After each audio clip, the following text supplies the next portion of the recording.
What's up, y'all? It's your boy Dante back again with another video. I appreciate each and every one of y'all that's been supporting the channel. If you are new here, make sure you hit that subscribe button. Make sure you hit that share button. But most importantly, make sure y'all hit that like button, man. Show your boy some love. I really appreciate it. Today's video, though, I'm going to be honest with y'all. It's going to get a little treacherous. And the reason I say that is because we're going to talk about the whole Minnesota Somali fraud scandal that's been going on. It's pretty much made national news at this point. And they are estimating losses to reach a total of $9 billion, possibly even higher than that, across various state-administered social services programs, right? And the main reason that the government has probably come down so hard on it, outside of the fact that they're stealing money from taxpayers, is the fact that they actually have been utilizing some of those funds to support terrorist groups in Somalia, in particular Al-Shabaab. Al-Shabaab is a Al-Qaeda affiliated terrorist group in Somalia, considered one of the largest and wealthiest and most lethal Al-Qaeda affiliates in the world. And a lot of their funding is alleged to have been generated through extortion of local businesses, individuals, as well as some form of smuggling. And it's estimated that they generate, I think, over $100 million annually, which is insane. But we're going to get more into that and also the levels of fraud that has been committed in Minnesota more towards the end of the video. Before we get into that, I want to show y'all some clips from Nick Shirley, who is a YouTuber. He's kind of transitioned into a independent journalist somewhat. He's been known to go to particular states, certain neighborhoods and communities, and kind of expose cases such as this here. And recently he went boots on the ground with it out in Minnesota, out there in the cold, walking around. He had his independent investigator with him. And they went to a few establishments, knocked on some doors, had a few doors slammed in their face, attempting to speak to some of the owners of some of these businesses that are alleged to be committing fraud. And it was an interesting video to watch. It made national news. I think CNN picked it up. A few other networks have picked it up. He's gone on and had some conversations on their network as well about it. But I'm going to show y'all this first video of him speaking to the guy who has done his own little private investigation on some of the fraud that's being committed in Minnesota. I guess he's a native. And we're going to show y'all what Nick had to endure while he was out there. And then we're going to come back and do a deep dive on all the levels of fraud that has been committed out in Minnesota. So let's get into it. How deep is this fraud here inside of Minnesota? It is far worse than anybody can imagine. You heard it's 7 to 10 billion and maybe more, and now the numbers have been revised and put out there publicly that they think it's more like 8 billion.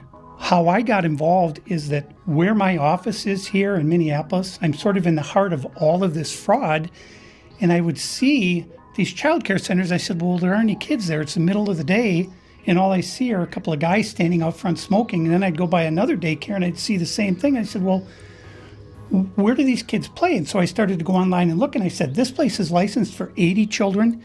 They had 0 children. Every time I went by there, they never had a single child there. Then I started to see all these transportation companies going around, and it was always a Somali driver. And I said, well, that's great. They're out there transportation contributing, but they never had a passenger, never, ever once. And I said, well, what is all this transportation? What are they doing? So then I found out that in Minnesota, they have something called non-emergency medical transportation. So this is going to the dentist's office, therapy, whatever it might be. And I said, well, how many of these companies are there? And the research came back that there are 1,020 of them, and more than 800 of them are Somali-owned. Nobody from the state of Minnesota ever cross-checks to see if any rides were ever actually provided. All they did was write the check. So right here we have all this paperwork. And how are you getting all this information about the fraud? A lot of it is through my own research. And then I have some contacts at the Capitol going back many, many years. And so the data that I'm getting is 100% accurate, coming directly from research done by people at the state Capitol. All this paperwork right here, what are we looking at? The areas of fraud that I have numbers for are mostly related to childcare. This is massive fraud that is beyond anyone's imagination, the scope. And so, for example, there's a childcare not far from here in Minneapolis that has two childcares listed at the same address. And together, they're licensed supposedly for 120 children. I have never seen a single child there ever, and I've been by that place at least 100 times. 1.3 million in 2021, they got 987,000. In 2022, they got 714,000. That's the last I have for that one. And then the other one, 1.604 million in fiscal year 2025. Fiscal year 2024, they got about 800,000, and in fiscal year 2023, they got $904,059. This place right here. Yes. We're outside of it. Well, this is actually two daycares are registered here. One of them is Mako, which you see on this sign. The other one is Mini Child Care Center. And between the two of these child care centers, they're pulling in about $3 million a year. And there are no children. Every facility that you go to, the windows will be blocked out so you can't see in. There's nobody here. You won't see a single child at any of these facilities. Try to get in, rang the doorbell, nobody showed up. They're open 7 days a week, 7 a.m. to 10 p.m. it says here on their sign, yet there's absolutely nobody here. And this building here, right here, has generated millions of dollars, and it seems like business isn't even open right now, and it's a weekday. And if this was a daycare center, it wouldn't just be in some industrialized building. There would be maybe like a playground or something outside, or... There's no play area for the kids. So where are the kids? Where's anybody? 9 years, I've never seen a single child at this building. Hello, is this your daycare? No. Can you tell us why there are no children? Have you ever seen children at this child care center? I'm not sure, I don't know. Right here you have multicultural home care. And right here it says it's open, but can't even get in. Another Reliance Recovery Center. Mercy and Grace Care, Inc. Right here you have Den Eritrean Youth Development Association of Minnesota. Another child care center. Welcome to Bright Beginning Center. But what do you guys think about the fraud that's taking place here in Minnesota? Sorry. No comments. All of these businesses are literally the same type of business, providing the same service in the same building. It just does not make sense. If you were trying to operate a business, you'd want to have less competition. But here, they have all of their competition right next door. We're wondering, because we hear there's lots of fraud taking place here in Minnesota, and we're wondering, why is there so many of the same companies inside of this same building? No, I don't know that. What do you think about the fraud that's taking place here in Minnesota? I don't have any idea about that fraud, okay? That's it. What do you think about the No, you about don't the have fraud? to ask me, okay? Don't ask me that question again.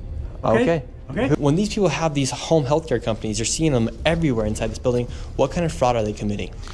So there's false documentation being submitted to the state of Minnesota for services never provided. They're having forms signed in advance for services that were then never rendered. As far as a year or 2 years in advance, they'll have someone sign these forms at one sitting, and then they just file those with the state of Minnesota, and nobody from the state of Minnesota bothers to check that those services were ever provided. And the Somali community is a very closed community, so everybody's in on it, and they don't want to talk, as you can see. And do you think there is fraud taking place here? I don't know.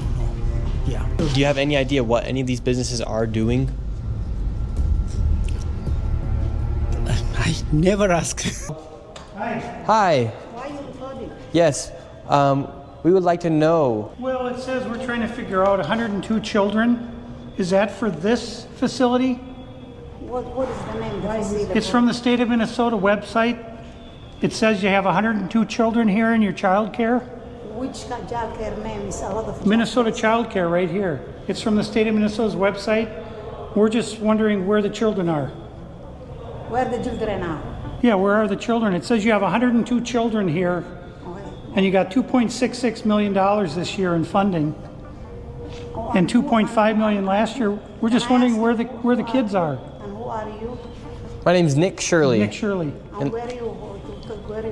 Which department? That is harassment. Oh, we are from ourselves. Yeah. Hello, we'd like to ask where the money's going. Look at that. Shut us down. Where are the children at? No children inside of this daycare center. And look, at this daycare center right here, no children inside of this daycare center. But between those buildings, over $2.6 million. Now, these are supposed to be legitimate businesses, but as you can see, it's vacant.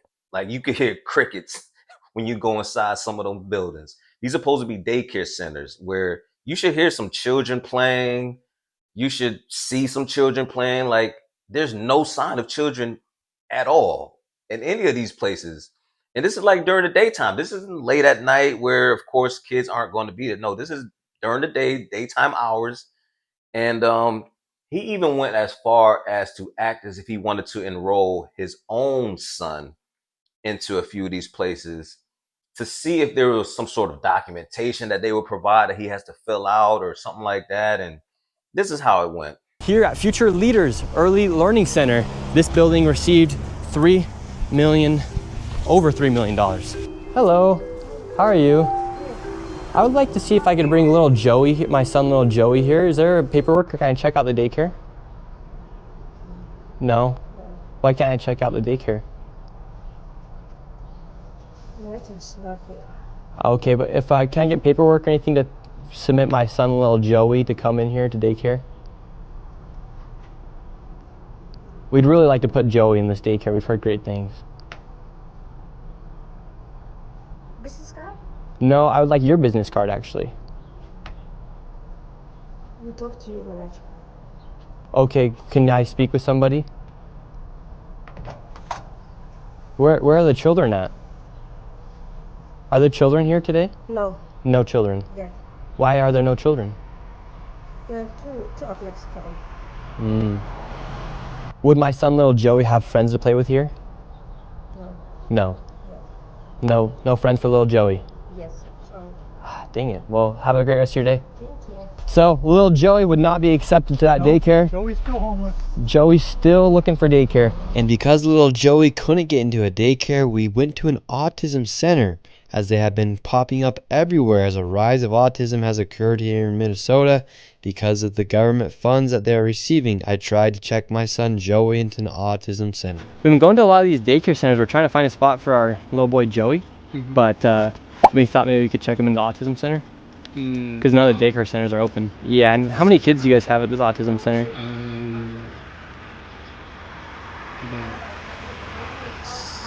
I can't give you a number now. Like more than 5? Probably. Probably, so you don't really know? Yeah. What do you guys think about like the fraud that's been labeled on the autism centers here? What do you guys do think about the fraud, or how come the autism centers are popping up? I can't answer. What news? Are you a news reporter? My name's Nick. We're doing a little documentary trying to find little Joey a spot to put himself in one of these centers here, because there's So why are you asking us about the fraud. frauds and stuff like that? Yeah, because we want to make sure we're going to legit business if we're going to bring our little boy Joey here. This is not a Joe's spot. But that's her number. Yeah, I can call. But this is we can't let you guys see. So. Okay, thank you. So once again, little Joey, he can't even go to daycare, and now they won't even accept him if he has autism. And again, no kids. Couldn't tell you how many kids they serve. I know the answer. It's 0. Now, I'm not the sharpest tool in the shed, but I can look at a business and tell, like, that looks like a front. That just looks like a shell to kind of funnel some money. And they had no answers for the guy. You know what I mean? Like, if you had a legitimate business, you're going to be very helpful, accommodating, try to provide any information that you can to, you know, because you're trying to get business, right? That's what we're in the business of, trying to garner business, right? Trying to bring in new customers, but it was none of that. Eventually, they called the police on Nick. You know, he got walked away from a few establishments for trespassing. And, you know, it's just crazy that this level of fraud is being committed right in our backyard. And again, a lot of this has been going on for a long period of time. And after his video went viral, the FBI went into Minnesota and did some raids. And so now some heads are starting to roll, but we'll see what the outcome is after it's all said and done. But let me give you guys a breakdown of some of the levels of fraud that has been alleged to have been committed in Minnesota, whether it's Minneapolis, St. Paul, a few other cities. But again, I say alleged, but there has been some conviction. So let's start with Feeding Our Future, right? This is considered the largest pandemic era fraud case in the US, involving the theft of $250 million intended to provide meals for low income children. To date, over 80 individuals have been charged with more than 50 convictions. So this is a program that's supposed to be feeding children. Instead, that money was going to Somalia to allegedly fund some terrorist organization. Child care centers. Now, after that Nick Shirley video went viral, federal authorities launched a massive probe into some of those daycare facilities who were alleged to be receiving millions in taxpayer funds while appearing to be abandoned, as we just saw. Housing stability. Prosecutors have charged multiple defendants in a $302 million scheme that allegedly funneled money from the Minnesota Housing Stability Services Program to personal gain rather than assisting the disabled. And I think the investigator for Nick, I think his name was Dave, he mentioned like they had like a transportation service where it's supposed to be non-emergency, where they take patients to and from doctor's visits, physical therapy, things of that nature. But there was never anyone inside of the vehicles. So that's another alleged fraud that was being committed in Minnesota. Medicaid and autism programs. Federal officials are investigating potential fraud totaling nearly $220 million in federally funded autism programs. And as you've seen, Nick attempted to enroll his son into one of those autism centers. They couldn't provide any information at all whatsoever. And again, I'm not the one to jump on stories because it's a juicy story. Like, I don't want to just jump out there unless I have all the information, all of the facts. And it's clearly some sort of fraud potentially being committed. Because if you go to a daycare center at 10 in the morning and there's no children, when parents usually go to work between 8, 9, something ain't adding up. Now, Jacob Frey, who is the mayor of Minneapolis, basically criticized the federal government for their response to the fraud and how he feels how they're handling immigration in the city. And he feels like they're targeting people of color. And I want to say this, like, we got to stop saying people of color because all people of color aren't the same. This particular case involves the Somali community. And again, not all Somalians are committing fraud. I don't want that to be the narrative from this video, but there are a vast majority of them that are committing fraud and they need to be prosecuted. Listen, if we're not going to tolerate fraud from citizens of our own country, we damn sure can't tolerate fraud from immigrants from other countries, and we can't commit these same type of crimes in other countries. We just can't. Like, the punishment that they receive here, maybe possibly deported after, serving their jail time or whatever, in other countries is way more severe. So we got to look at it from that lens as well. And, Governor Tim Walz, he basically announced some sort of fraud prevention program after the Feeding Our Future program scandal kind of made national news. So now he has like some egg on his face. So he feels like he has to respond. But as a taxpaying citizen, just the idea of millions of dollars of welfare fraud was used to fund lavish lifestyles for those that were guilty of it, but also may have been potentially funneled to terrorist groups in another country. Yeah, that don't sit right with me, man. But y'all let me know in the comments how y'all feel. Do y'all feel like there's some members of government within that state that need to step down. And are you upset by this news being made available to the public? And what do y'all think the punishments of it should be? But again, man, I appreciate y'all for watching the videos. Man, I just want to say everybody have a safe, happy new year. Be safe out there. Don't drink and drive, call a Uber, call a Lyft, whatever you got to do. Make sure you get home safe and bring it in with your family. And let's bring it in on a positive note, man. We can't have another year of this type of foolishness. Hopefully not, man. But y'all be blessed, man. Until next time.